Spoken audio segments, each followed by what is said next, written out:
चाहता हूं सब बैठे। पहली बार ऐसा कार्यक्रम आपको देखने को मिला कि जहां पर केंद्र और प्रदेश के अधिकारी, ऐसा नहीं है कि बहुत कोई कर्मचारी बैठे हैं यहाँ पर या बहुत निचले दर्जे के कोई कर्मचारी यहाँ बैठे हैं। यहाँ आपके ब्लॉक स्तर के अधिकारी, जिले स्तर के जिम्मेदार अधिकारी आपके बीच में, आपके अमनपुर में आज अपने अपने विभागों के स्टॉल लगाकर बैठे हैं। तो मैं यहाँ ये कह सकता हूँ कि ये देश की आज़ादी के बाद ये पहली बार ऐसा कार्यक्रम आपको देखने को मिल रहा होगा। मिल रहा है नहीं मिल रहा है? ये पहली बार आप देख रहे हैं ऐसा कार्यक्रम।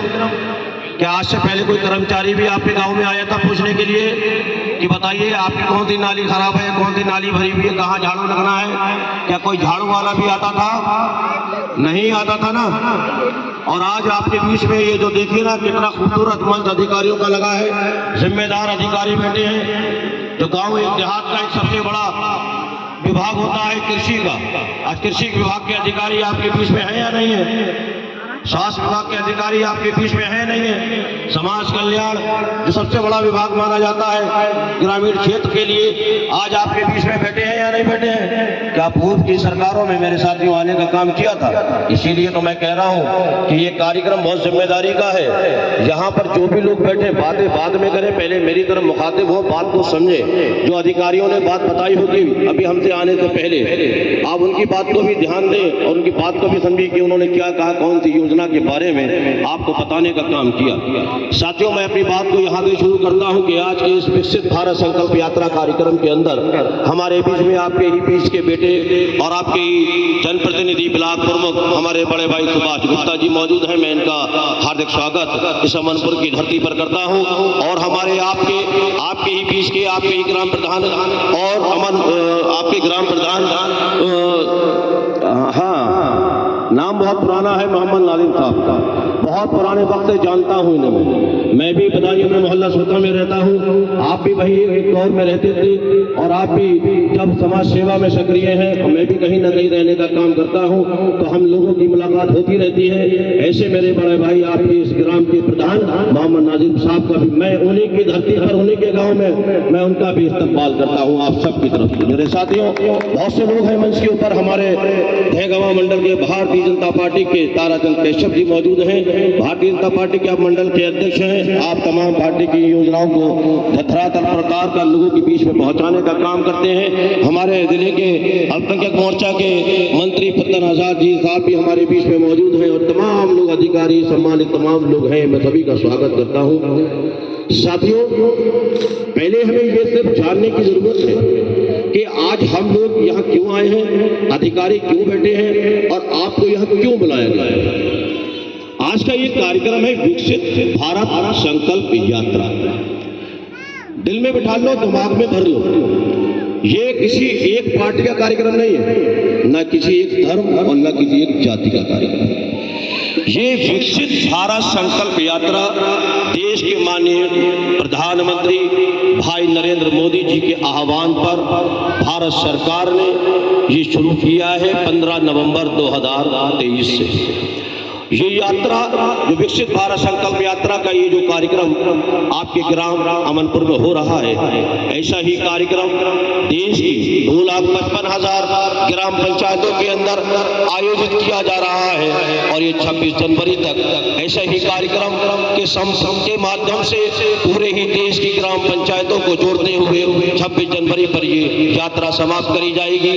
जैसे ही आप अपने पीछे और हमारे सामने ये भारत सरकार की ये गाड़ी देख रहे हैं, अभी आपने इसमें देखने का काम किया होगा कि इसमें जो प्रदेश और देश की जो योजनाएं चली, भारतीय जनता पार्टी की सरकार ने, कमल की सरकार ने, भाई नरेंद्र मोदी जी ने जो जन कल्याणकारी योजनाएं आप लोगों के लिए उतारी, आप लोगों को देने का काम किया, वो इसके अंदर दिखाने का काम हुआ होगा कि भारत के अंदर कितने लोगों को सम्मान निधि देने का काम हुआ।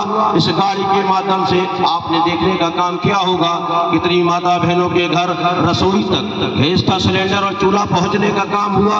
ये भी आपने इस गाड़ी के माध्यम से देखा होगा और आपने ये भी इस गाड़ी के माध्यम से देखने का काम मेरे साथियों किया होगा कि कितने गरीब के छप्पर हटकर उन्हें प्रकाश मकान देने का काम भारतीय जनता पार्टी की सरकार ने, कमल की सरकार ने, भाई नरेंद्र मोदी जी ने देने का काम किया।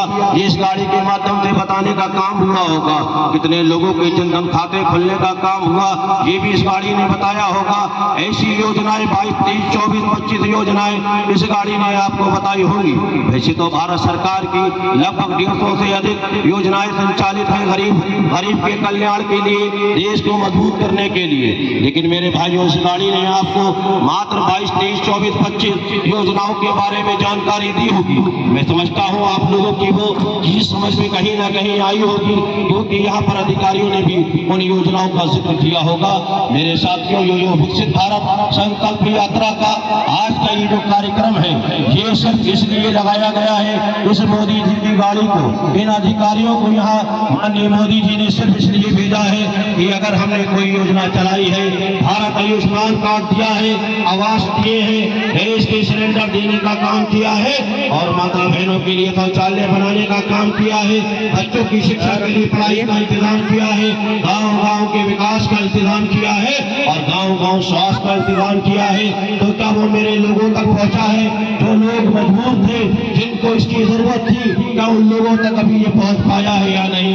मेरे साथियों, आज का कार्यक्रम हम ये देखने जा रहे हैं कि जब हमें करोड़ों करोड़ों लोगों को, आपने देखा होगा, इस गाड़ी ने बताया होगा कि 4 करोड़ लोगों को पक्के मकान, उनके छत से, उनके सर से छप्पर को हटाया गया, पन्नी को हटाई गई। अब उनको पक्के मकान देने का काम इसी कमल की सरकार ने, इसी भारतीय जनता पार्टी की सरकार ने और भाई नरेंद्र मोदी जी ने किया। इस गाड़ी ने आपको दिखाया 4 करोड़ पक्के मकान इस देश के अंदर लोगों को देने का काम हुआ। लेकिन भाई नरेंद्र मोदी जी ये जानते हैं, कहीं ना कहीं समुद्र के अंदर भी, इस पूरे भारत के अंदर कहीं ना कहीं लोग अभी भी मकान उन लोगों तक नहीं पहुंच पाया है। कहीं ना कहीं सम्मान निधि भी लोगों तक नहीं पहुंच पाई है, कहीं गैस के चूल्हे सिलेंडर नहीं पहुंच पाए हैं, कहीं जनधन खाते भी अभी नहीं खुल पाए हैं, और कहीं स्वास्थ्य की सेवा भी नहीं पहुंच पाई है। तो मेरे साथियों, भाई नरेंद्र मोदी जी ने कहा, हमने ईमानदारी के साथ 2014 में जब सत्ता संभाली, तब हमने जन कल्याणकारी योजनाओं को उतारने का काम किया। अपने जो जरूरतमंद लोग थे, हमने उन्हें देने का काम किया। अगर हमारी जानकारी में कहीं ना कहीं ये बात आती है, ये भी बहुत सारे लोग ऐसे हैं जो योजनाओं से वंचित रह गए हैं। ऐसे लोग बहुत सारे हैं जिन्होंने ये भी योजनाओं का लाभ नहीं लिया। या तो उन्हें जानकारी का अभाव रहा होगा, या उन्हें किसी ने जानकारी बताई नहीं होगी, या उन्होंने जानकारी हासिल करने की का कोई प्रयास नहीं किया।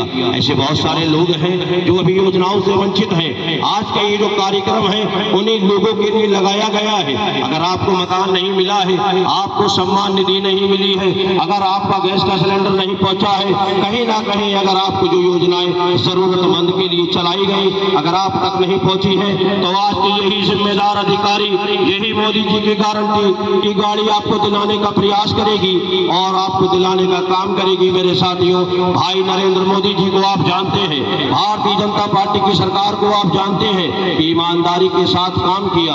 अभी आपने देखने का काम किया होगा कि जब इस गाड़ी ने योजनाएं दिखाई होगी, तो धर्म और जाति की बात नहीं करी होगी कि 4 करोड़ लोगों को आवास दिया, उसमें हिंदू को कितने मिले और मुस्लिम को कितने मिले हैं, यादव को कितने दिए हमने और शाख को कितने दिए, खान को कितने दिए, अंसारी और कुरैशी को कितने दिए, ये इस गाड़ी ने नहीं दिखाया होगा मेरे साथियों। क्योंकि भारतीय जनता पार्टी की सरकार धर्म और जाति की बात नहीं करती, धर्म और जाति से ऊपर उठकर काम करती है। तभी तो भाई नरेंद्र मोदी जी ने 2014 के अंदर कहा कि जब हमें इस देश के अंदर नागरिकों ने कमल खिलाने का काम किया है, भारतीय जनता पार्टी की सरकार धर्म और जाति से ऊपर उठकर बनाने का काम किया है, तो अब हम भी ईमानदारी के साथ ही इस देश को चलाने का काम करेंगे, इस देश को मजबूत बनाने का काम करेंगे। यहाँ के लोगों के जन कल्याण की योजनाएं धरातल पर उतारेंगे। वो कैसे उतारेंगे मेरे साथियों, कोई जानता है? यहाँ जितने लोग बैठे हैं कि भाई नरेंद्र मोदी जी ने 2014 में सत्ता संभालने के बाद, प्रधानमंत्री जी शपथ लेने के बाद क्या कहा था? उन्होंने जब संसद भवन पहुंचे थे, तब उन्होंने एक बात कही थी कि ये देश मेरा है, यहाँ के 150 करोड़ लगभग लोग रहते हैं, वो मेरा परिवार है और मैं धर्म और जाति से ऊपर उठकर ये सरकार चलेगी। भारतीय जनता पार्टी की सरकार धर्म और जाति से ऊपर उठकर काम करेगी मेरे साथियों।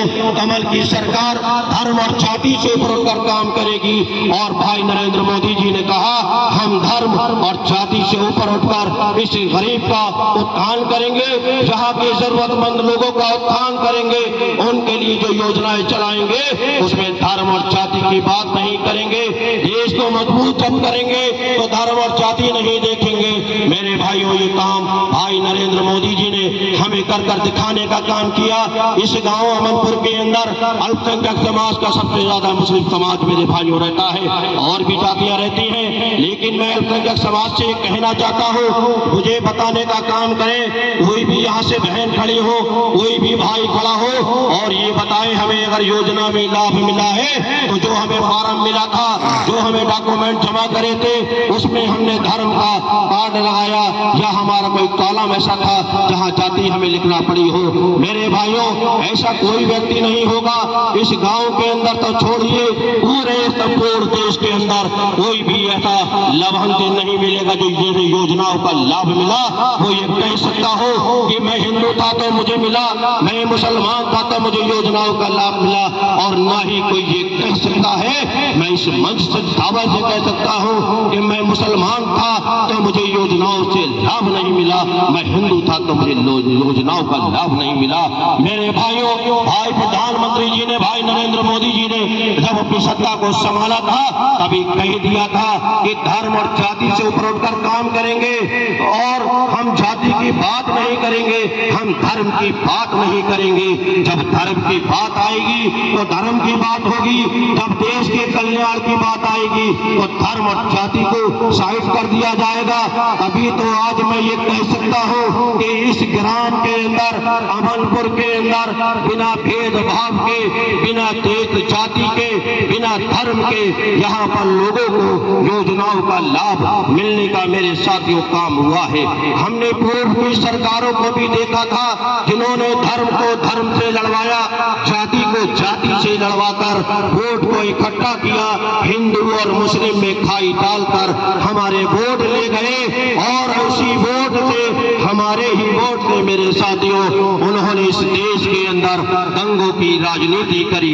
मेरे साथियों, मैं बहुत ही गर्व के साथ कहता हूँ, आज जो देश का बेटा, देश का लाल जो प्रधानमंत्री जी हैं, उन्होंने दंगों की राजनीति को मेरे साथियों खत्म करने का काम किया है। आप जानते हैं जब देश के अंदर दंगा होता है तो वो ना तो दंगा हिंदू देखता है ना वो मुसलमान देखता है, उसमें सबका नुकसान होने का काम होता है। देश की संपत्ति को नुकसान होता है, देश का नाम दुनिया के अंदर खराब होता है। अगर हमारा देश का नाम आज दुनिया के अंदर भी किसी ने रोशन करने का काम किया है तो वो भाई नरेंद्र मोदी जी ने किया है, इसी कमल की सरकार ने किया है, इसी भारतीय जनता पार्टी की मेरे साथियों सरकार ने किया है। और भी शासन कांग्रेस का देखा हमने, दंगे कराकर हमारा वोट ले गई और हमारे ही समाज को रिक्शा और ठेला चलाने पर मेरे साथियों इसी कांग्रेस ने हमें मजबूर कर दिया। और इसी कांग्रेस ने किसान भाई बैठे हैं, इन किसानों को भी आत्महत्या पर मजबूर करने का काम अगर किसी ने किया तो यही पूर्व की सरकार कांग्रेस ने मेरे साथियों किया। कांग्रेस ने हमेशा मुसलमान का वोट तो लिया, 50 से 55 साल मुस्लिम समाज के वोट पर राज कर कर चली गई, लेकिन मुसलमान जब 40% की नौकरियों पर था, जब कांग्रेस को मेरे बुजुर्गों ने और यहाँ के लोगों के बुजुर्गों ने वोट देने का मेरे साथियों काम किया होगा तो आप जानते हैं चचा, बहुत उम्र के बैठे हैं, मेरे मुझसे बड़े बैठे हैं, जानते होंगे जब कांग्रेस को पहली बार मुसलमान ने वोट दिया था तो मेरे साथियों मुसलमान 40% की सरकारी नौकरियों में था। जैसे ये अधिकारी आज आपके सामने बैठे हैं ऐसा ही मेरे समाज भी बैठता था, लेकिन जैसे जैसे मेरा समाज, मेरा मुस्लिम भाई, मेरे मुस्लिम बुजुर्ग वोट देते चले गए कांग्रेस को, मेरे समाज की प्रतिशत सरकारी नौकरियों में कम होता चला गया, 40 हुआ, 35 हुआ, 30 हुआ। और आज मैं आपको ये बताना चाहता हूँ, आज मेरा समाज पूरे ही विश्व के अंदर सरकारी नौकरियों में मात्र 2% पर आकर रुक गया है। मेरे साथियों, हम भारतीय जनता पार्टी को गाली देते हैं, हम भारतीय जनता पार्टी को दिन रात कोसते हैं, हम ये कभी नहीं सोचते हम जब कांग्रेस को वोट देते थे हमारा समाज रिक्शा कैसे चला रहा है, कैसे ठेले चला रहा है, कैसे हमारे ये नन्हे मुन्ने बच्चे जो आप ये बीच में बैठे देख रहे हो, इनकी तालीम को अगर छीनने का भी काम मेरे साथियों कांग्रेस की सरकार ने किया था। मदरसों को अपने शासन में बंद कराने का काम किया, स्कूलों को बंद कराने का काम किया। वो जानते थे अगर ये कौम पड़ जाएगी तो ये कौम आगे बढ़ जाएगी, हमें वोट नहीं मिल पाएगा। इसीलिए इस कौम को आशिक्षित रखो। आज ये कांग्रेस की देन है मेरे साथियों। आज हमारा नौजवान जो मारा मारा घूमता है, लोगों के लिए नारे लगाता है, कभी इस पार्टी के लिए नारे लगाता है, कभी उस नेता के लिए नारे लगाता है, लेकिन उसे मिलता कुछ नहीं है मेरे साथियों।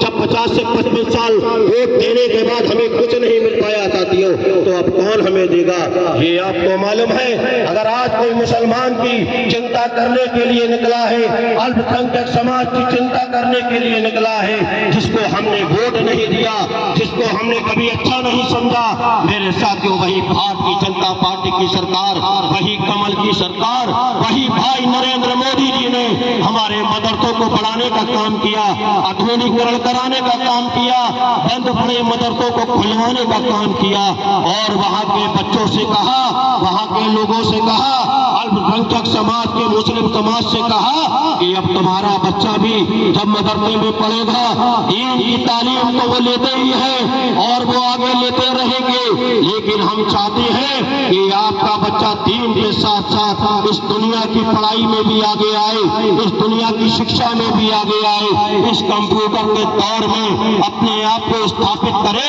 ताकि वो बड़ा बड़ा अधिकारी बन सके, बड़े बड़े डॉक्टर बन सके। जैसे ये अधिकारी बैठे हैं ऐसे ही आपके बच्चे भी अधिकारी बनने का काम करें। ये भाई नरेंद्र मोदी जी ने ही किया कि एक हाथ में कुरान और दूसरे हाथ में लैपटॉप देने का काम अपने 2014 के बाद इसी भारतीय जनता पार्टी की सरकार में, इसी कमल की सरकार में मेरे साथियों हमारे ऊपर करने का काम किया है। आज हम ये कह सकते हैं कि आने वाली नस्लें हमारी जो छात्र छात्रा मदरसों से भी निकलेंगे वो आलिम और इमामों के साथ साथ डॉक्टर, इंजीनियर और बड़े बड़े अधिकारी, पायलट बनने का काम, बड़े बड़े उद्योगपति बनने का काम भी हमारे ही बच्चे करने वाले हैं। ये कौन करता है आपके लिए जिसको हम 2014 में वोट नहीं देते हैं? मेरे साथियों, क्या 2014 में भारतीय जनता पार्टी को वोट दिया था? अरे मैं बताता हूँ नहीं दिया था। मेरे समाज ने 2014 के अंदर भारतीय जनता पार्टी को वोट नहीं दिया था। मेरे साथियों, 2-4 अगर वोट दे देते हो तो उससे कुछ नहीं होता है। यहाँ पे आपके वोट के अध्यक्ष बैठे हैं, अरे ये वोट दे दे, इनका परिवार वोट दे दे, ये अहमियत नहीं रखता। मेरे साथियों, वोट की अहमियत जब मानी जाती है जब आपके बूथ के अंदर 100 वोट का बूथ है, वहां पर 50 वोट निकलेंगे, तब आपका माना जाएगा कि आप वोट देते हैं। लेकिन ऐसी स्थिति में भी, ऐसी बात में भी माननीय मोदी जी ने, भारतीय जनता पार्टी की सरकार ने बिना वोट की चिंता करे हुए इस समाज ने हमें वोट नहीं दिया और ये बिना चिंता करे हुए कि आने वाले वक्त में भी ये हमें वोट देगा या नहीं देगा, इसका भी कोई जिक्र नहीं किया, कोई चिंता नहीं करी। आपको मदरसे देने का काम कर दिया, आपको मकान देने का काम कर दिया, गैस के सिलेंडर महिलाओं की रसोई तक पहुंचाने का काम कर दिया, स्वास्थ्य कार्ड देने का मेरे साथियों काम कर दिया और बच्चों की शिक्षा का इंतजाम कर दिया। आपको इस देश के अंदर मान और सम्मान दिलाने का काम कर दिया। आज किसी माई के लाल में हिम्मत है जो मुसलमान को आतंकवादी कहते है कोई 2014 के बाद, और 2014 के बाद मेरे साथियों देखा होगा कि मुसलमान के ऊपर कैसा धब्बा लगा था कि आतंकवादी के नाम से हमारे समाज को जाना जाता था। अगर आतंकवादी का नाम मुसलमान के सिर से भी अगर हटाने का किसी ने मेरे साथियों काम किया है तो यही भारतीय जनता पार्टी की सरकार ने, यही नरेंद्र मोदी जी ने मेरे साथियों करने का काम किया है। ये जो धब्बा हमें दिया आतंकवादी के नाम का जो मुसलमान के साथ जोड़ा गया, ये भी कांग्रेस की मेरे साथियों देन थी। यही करीब के पाकिस्तान के लोगों को बुलाकर आतंकवादी हमलों को कराता था, मुसलमान को बदनाम कराती थी ये पार्टी। मेरे साथियों, ये रोकने का किसी ने काम किया। आज पाकिस्तान की बात तो छोड़िए, इसकी औकात ही क्या है। हम तो बात करते हैं पूरे विश्व की। पूरे विश्व के अंदर कोई देश नहीं है आज नरेंद्र मोदी जी के युग में, भारतीय जनता पार्टी की सरकार में, कि कोई इस प्यारे भारत पर, हमारे प्यारे हिंदुस्तान पर अपनी निगाह भी टेढ़ी कर कर या निगाह उठाकर देखने का मेरे साथियों काम करे। तो भारतीय जनता पार्टी की सरकार चाहती है, भाई नरेंद्र मोदी जी चाहते हैं, इस देश के अंदर धर्म की बात मत करो, जाति जाति में मत बटो, धर्म धर्म की लड़ाई मत लड़ो, प्यार और मोहब्बत के साथ इस देश को आगे बढ़ाने का काम करो। ये भाई नरेंद्र मोदी जी ने कर दिखाया है। जो योजनाएं चली धर्म और जाति से ऊपर उठ गई, कोई नहीं पूछा मुस्लिम हो, हिंदू हो, यादव हो, शाक्त हो, ये कोई चर्चा नहीं करी। अगर जरूरतमंद हो तो तुम्हें मिलेगा, अगर तुमने वोट दिया हो या ना दिया हो, आगे दोगे या आगे वोट नहीं दोगे, इसका कोई चर्चा नहीं भारतीय जनता पार्टी के अंदर। अगर जरूरतमंद हो तो मिलेगा, कोई माई का लाल तुम्हें रोक नहीं सकता। ये गारंटी कौन देता है? ये देते हैं देश का बेटा प्रधानमंत्री नरेंद्र मोदी जी। ये अमनपुर के अंदर ये आप देख लीजिए इंसाफ कैसा किया है माननीय प्रधानमंत्री जी ने। जहां वोट न मिला हो वहां मोदी की गारंटी, मोदी के अधिकारी आपके बीच में बैठे हैं और पूछ रहे हैं बताओ क्या चाहिए है, आवास नहीं मिला है, हम देंगे, ये अधिकारी कह रहे हैं, क्योंकि ये गारंटी ली है भाई नरेंद्र मोदी जी ने, इस देश के लाल ने, इस देश के प्रधानमंत्री ने। अब कोई माई का लाल आपको आवास देने से, गैस का सिलेंडर पहुंचने से, गांव का विकास करने से, बच्चों को शिक्षा देने से कोई रोक नहीं पाएगा। अब गारंटी ली है माननीय मोदी जी ने। मोदी जी कहते हैं ये गारंटी मोदी जी की है, कोई इधर उधर से नहीं आई है, ये भारत सरकार ने भेजी है। मोदी जी की गारंटी लिखा है, जगह जगह बोर्ड लगे हैं, भाई नरेंद्र मोदी जी की गारंटी, मोदी जी की गारंटी। मोदी जी ने गारंटी ली है कि इस अमनपुर के अंदर अमन शांति हम कायम करेंगे, विकास हम करेंगे, यहाँ के लोगों को सम्मान हम दिलाएंगे, माता बहनों का सशक्तिकरण हम करेंगे, युवाओं को नौकरी हम देंगे, बेरोजगारों को रोजगार हम देंगे, जिन्हें आवास नहीं मिले हैं उन्हें आवास देने का काम भी हम ही करेंगे, हम करेंगे, ये भाई नरेंद्र मोदी जी कहते हैं। तो साथियों, यहाँ हिंदू और मुस्लिम बचता है। आज आपके अमनपुर के अंदर ऐसा कार्यक्रम लगाकर माननीय प्रधानमंत्री जी ने ये सिद्ध कर दिया, जो उन्होंने 9 वर्ष का कार्यकाल चलाया, ईमानदारी के साथ चलाया, तभी तो ये अधिकारी यहाँ बैठ पाए हैं, तभी तो हम लोग यहाँ आ पाए हैं, तभी तो ये भारत सरकार की गाड़ी आपको योजनाएं दिखा पाई है कि हमने देश के अंदर कितने करोड़ लोगों का हमने भला करने का काम किया है। मेरे साथियों, ये भारतीय जनता पार्टी है, और की सरकारों ने बहुत कुछ कहा, हमारे बीच में आके ये भारतीय जनता पार्टी ऐसी, ये कमल की सरकार ऐसी, मोदी जी ऐसे, ये योगी जी ऐसे। मेरे साथियों, ये बात आप समझ लीजिए। मैं समझाना चाहता हूं, 2024 आज की है, आज 10 तारीख है, 10 जनवरी। मेरे साथियों, इसी साल के अंदर आगामी लोकसभा चुनाव है। फिर हमारे बीच के अंदर फिर वही लोग आएंगे डमरू लेकर और बजाना शुरू करेंगे, यहाँ करेंगे हिंदू की बात, और जब हिंदुओं में जाएंगे तो करेंगे मुसलमान की बात, दंगे कराने की फिर राजनीति करेंगे, खाई डालने की फिर राजनीति करेंगे, क्योंकि वो अपने कार्यकाल का तो कोई काम बता ही नहीं सकते कि हमने तुम्हारे लिए अपनी सरकारों में ये किया था तो हमें तुम वोट दे दो।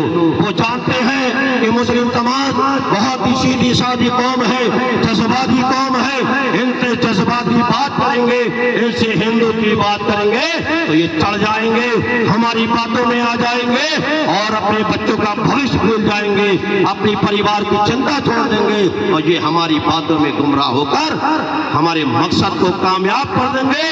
और हमारा मकसद अपने परिवार को बढ़ाना है, हमारा मकसद बड़े बड़े उद्योगपतियों को बढ़ाना है और इस देश के मुसलमान को जो बचा खुचा रह गया है उसे भी बर्बाद करना है। मेरे साथियों, याद रखना, कोई आपके बीच में आए तो कह देना हमारे बुजुर्गों ने बहुत वक्त वोट ही दिया है, हमने करा ही क्या है। वोट देने के अलावा अब इस देश का एक ही नेता है और वो हमारा भी नेता है भाई नरेंद्र मोदी जी, जिसने ईमानदारी के साथ पक्षपात करे हुए हमें योजनाओं में लाभ दिया है और धर्म जाति से ऊपर उठकर आज देश को मजबूत करने की बात कर रहे हैं। और हमने 2014 देखी थी, वोट नहीं दिया था, लेकिन मुसलमान ने जब देखा 2014 में वोट नहीं दिया, 19 तक हमारे पास योजनाएं बिना धर्म जाति के पहुंची, तो मैं ये भी इस मंच से कहूंगा कि 2019 के अंदर पूरे ही संपूर्ण देश के मुस्लिम बहुल बूथों पर भारतीय जनता पार्टी का वोट निकलने का भी मेरे साथियों काम हुआ है। मैं जानता हूं कि अब 2024 के अंदर मेरे मुस्लिम समाज का लगभग 60 से 70% वोट भारतीय जनता पार्टी के खाते में जाने वाला है। आप देख रहे होंगे भारतीय जनता पार्टी ने एक कार्यक्रम किया सूफी संवाद का। आज पूरे देश का सूफी, जिसे हम अपना धर्म गुरु मानते हैं, हमें वो दीन की बात बताते हैं, ऐसे सूफी समाज के लोग आज भारतीय जनता पार्टी के साथ हैं, क्योंकि सबने ये देख लिया कि आज भारतीय जनता पार्टी ही है जहां पर मुसलमान सुरक्षित रह सकता है, दलित समाज सुरक्षित रह सकता है, मेरा भाई पिछड़ा समाज का सुरक्षित रह सकता है। मेरे साथियों, आज हमें भी धर्म और जाति से ऊपर उठकर भाई नरेंद्र मोदी जी का साथ मेरे साथियों देना है। जरा हम भाई नरेंद्र मोदी जी का साथ देकर तो देखें, फिर आप देखना कि जो मुसलमान का विकार पहले नजर आता था वही आपको फिर नजर आएगा। इसकी शुरुआत भारतीय जनता पार्टी ने मेरे साथियों कर दी है। आज मेरी अल्पसंख्यक बहनों के लिए भी बहुत सी ऐसी योजनाएं चलाने का काम किया, अल्पसंख्यक समाज के भाइयों के लिए भी बहुत सी योजनाएं चलाने का मेरे साथियों काम किया है, जिससे मैं कह सकता हूं जो देश के अंदर बिना धर्म और जाति की जो योजनाएं चल रही हैं, इसमें सबसे ज्यादा अगर कोई लाभ ले रहा है तो सिर्फ और सिर्फ मुस्लिम समाज ले रहा है। भारतीय जनता पार्टी ने धर्म और जाति से ऊपर उठकर बात करी। आपने देखने का काम किया कि मेरे ही समाज के पास आवास पहुंचा है, गैस का सिलेंडर पहुंचा है, स्वास्थ्य कार्ड भी मेरे साथियों पहुंचने का काम हुआ। एक बात और बता दो, अभी यहाँ जिक्र हुआ कि यहाँ पर लगभग 400 करोड़ स्वास्थ्य कार्ड बने हैं, 200 बने, बताइए स्वास्थ्य कार्ड कितने बने, कौन बता? जिक्र कर दूं मैं कि स्वास्थ्य विभाग के अधिकारी बैठे हैं, बताने का भी इन्होंने काम किया कि 400 कार्ड स्वास्थ्य कार्ड, जिसे हम आयुष्मान भारत कार्ड कहते हैं, किसी के पास है भारत आयुष्मान कार्ड? है।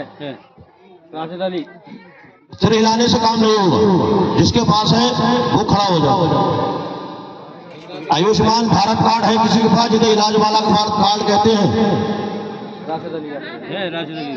आप पे है?